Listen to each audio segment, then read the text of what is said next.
Co znamená znát prostředí? Nejde jen o to vědět, kde pozemek leží.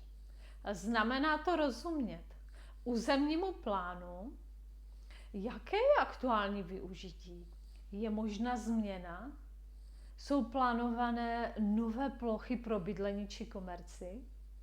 Znamená to rozumět také infrastruktuře, plánují se nové silnice, obchvaty, napojení.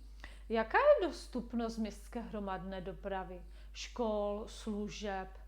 Znamená to také rozumět demografii, roste počet obyvatel v obci, stěhují se zde mladé rodiny, je oblast atraktivní pro developery a je také potřeba rozumět konkurenci.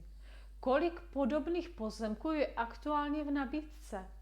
Jak rychle se prodávají? Být schopen rozpoznat skrytý potenciál místa, to je opravdová hodnota. Pozemková akademie vás krok za krokem provede celým procesem. www.pozemekbezpeněz.cz